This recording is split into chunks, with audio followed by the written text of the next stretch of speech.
你是否也有这样的经验？精心挑选，狠下心购买了品质优良、价格不菲的好东西，满心欢喜地带回家，却小心翼翼地将它束之高阁，生怕一不小心就弄脏、刮花，或是用旧了。明明是为了提升生活品质而买的，最终却成了橱窗里的展示品，一年到头也用不了几次。看住那些崭新的物品，心中偶尔掠过一丝满足感，但更多时候却是隐隐的矛盾和不自在。这种明明买了很好的东西却舍不得用的心态，其实是一种普遍存在的现象。它并非单纯的吝啬或小气，其背后往往交织着复杂的情感、价值观以及对物质的看法。今天，我们就将深入探讨这种舍不得背后的心理机制，并试着从简单生活的角度，寻找摆脱这种困境的方法，让美好的事物真正融入我们的生活，为我们带来真正的价值和幸福感。一、解剖舍不得的心理成因。要理解为何我们会对自己拥有的好东西产生舍不得用的情绪，需要从多个层面进行剖析。一、害怕失去与完美主义的作祟，害怕损坏。许多时候，舍不得用源于对物品损坏的恐惧。越是珍贵、品质越好的东西，我们往往会赋予其更高的价值，也越害怕因为自己的不小心而造成无法弥补的损失。这种害怕失去的心情，让我们倾向于将物品置于安全地带，避免任何可能的使用风险。追求完美，有些人抱持着完美主义的心态，希望自己拥有的物品永远保持在最完美的状态，任何一点瑕疵都会让他们感到不悦。因此，为了维持这种理想的完美状态，他们宁愿不用，也不愿冒住使用的风险让物品留下痕迹。二、过度重视物品的价值而非用途，将价格等同于价值。我们常常会不自觉地将物品的价格与其价值画上等号，越贵的东西，在我们心中就越有价值，也因此越舍不得轻易使用。这种价值观让我们更倾向于将物品视为一种资产或收藏品，而非服务于我们日常生活的工具。未来在用的迷思，我们可能会为那些珍贵的物品设定一个想象中的特殊场合或更重要的时刻，告诉自己到时候再拿出来使用。然而，这些特殊时刻往往遥遥无期，最终导致物品长期闲置，失去了其本应发挥的效用。三、潜意识中的匮乏感与不安全感。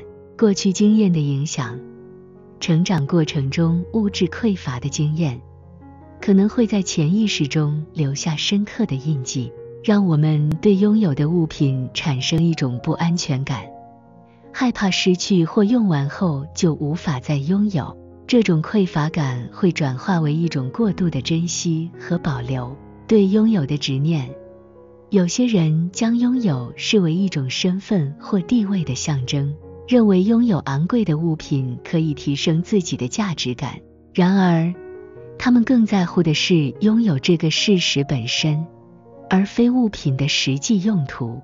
因此，他们会小心翼翼地保护这些物品，以维持这种拥有的状态。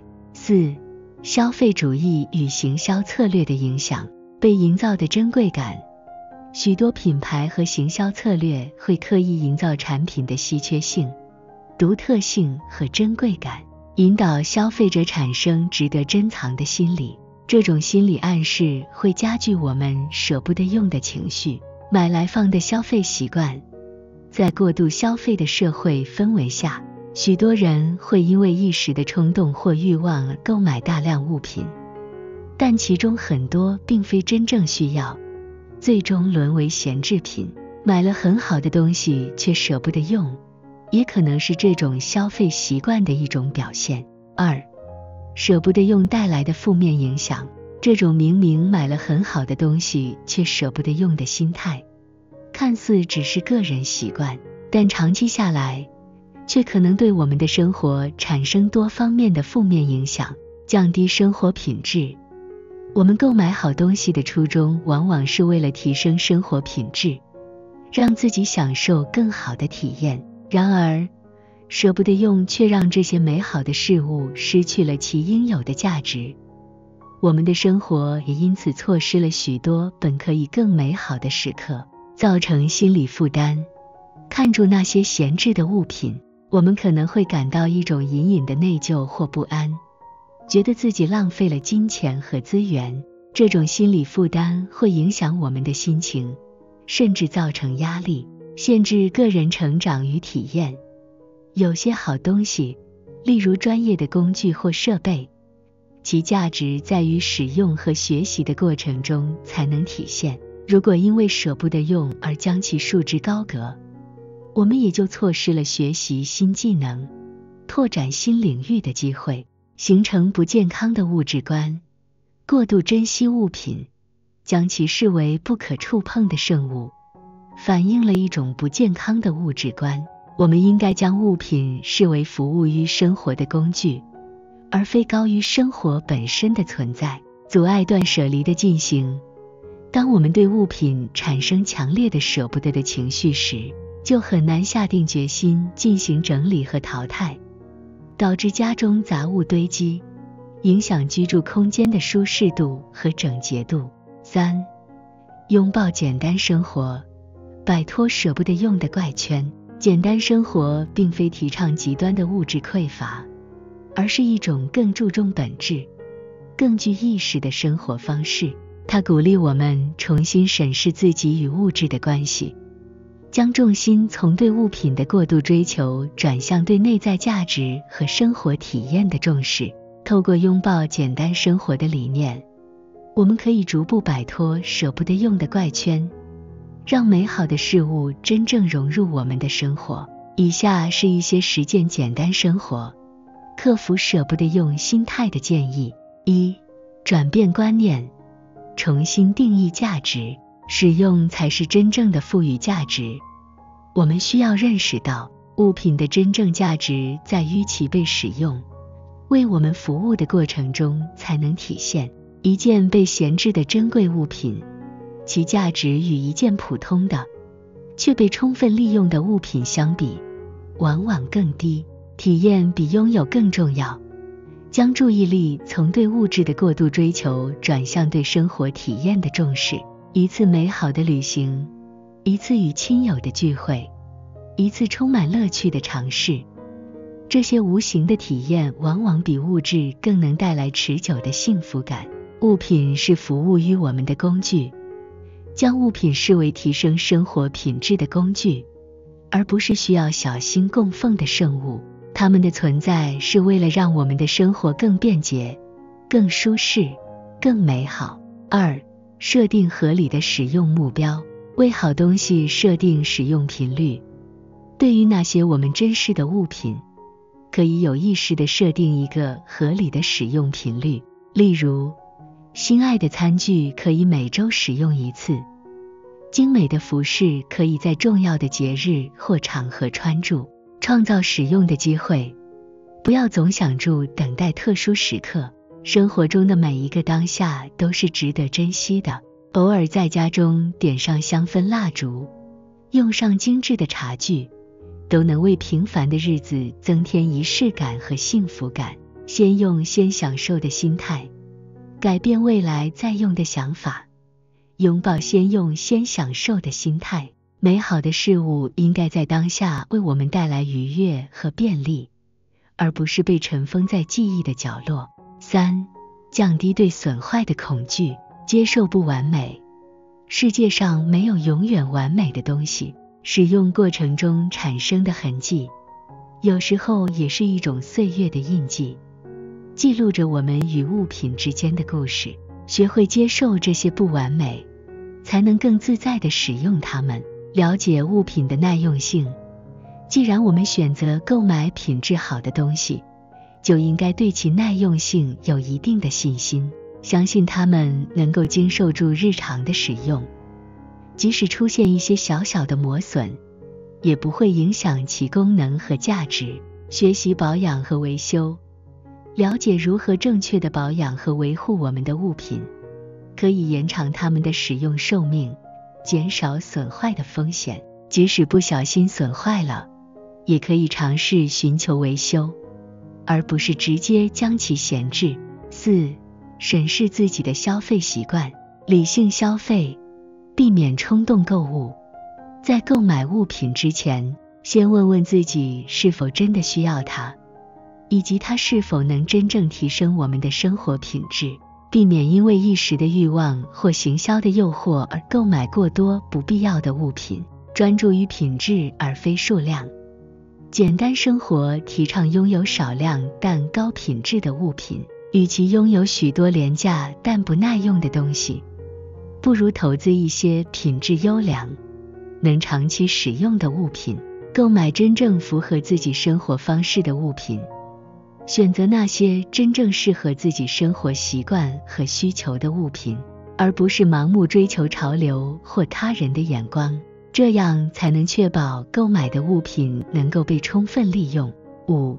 透过断舍离释放空间与心灵，定期整理，淘汰闲置品，定期检视家中的物品，勇敢地淘汰那些长期未使用、不再需要的东西。这不仅能释放物理空间，也能减轻我们的心理负担。将舍不得用的物品重新评估，对于那些因为舍不得用而长期闲置的物品，重新评估它们的价值和意义。如果它们不能为我们带来实际的效用或情感上的满足，或许放手才是更好的选择。赋予闲置物品新的生命，可以考虑将不再需要的物品捐赠给有需要的人，或者透过二手交易平台转让给其他人，让他们发挥新的价值。4. 简单生活的益处，拥抱简单生活，不仅能帮助我们摆脱舍不得用的困扰，更能为我们的生活带来诸多益处，提升幸福感。将重心从物质转向内在，我们会更容易从生活中的点滴美好中感受到幸福，而不是依赖于拥有多少物质。减轻压力，减少对物质的执念，我们会更少地受到消费主义的影响，避免不必要的购物和攀比，从而减轻经济和心理上的压力。拥有更多时间和精力，减少对物品的打理和维护，我们会拥有更多时间和精力投入到自己真正热爱的事情上，例如陪伴家人、发展兴趣、追求梦想。更环保的生活方式，简单生活鼓励我们珍惜资源，减少浪费，选择更耐用、更环保的产品，为地球尽一份心力。更清晰的人生目标，摆脱物质的束缚，我们会更清晰地认识到自己真正想要的生活是什么，从而更专注地追求自己的人生目标，让美好真正融入生活。明明买了很好的东西却舍不得用，是一种常见但却会阻碍我们享受生活的心态。它源于对失去的恐惧，对完美的追求，对物品价值的误解，以及潜意识中的匮乏感等多重因素。然而，透过拥抱简单生活的理念，转变我们的物质观，设定合理的使用目标，降低对损坏的恐惧，审视消费习惯，以及透过断舍离释放空间与心灵，我们可以逐步摆脱这种怪圈，让那些美好的事物真正融入我们的生活，为我们带来实实在在的幸福感。简单生活不是一种刻意的限制，而是一种更智慧、更自在的生活方式。它鼓励我们将注意力从外在的物质转向内在的丰盈，从对物品的过度珍惜转向对生活体验的热爱。让我们勇敢地使用那些美好的事物，让它们在我们的生活中发光发热，为我们创造更多美好的回忆。因为物品的真正价值，只有在使用中才能得以展现，而我们的人生，也只有在不断的体验和感受中，才能变得更加丰富多彩。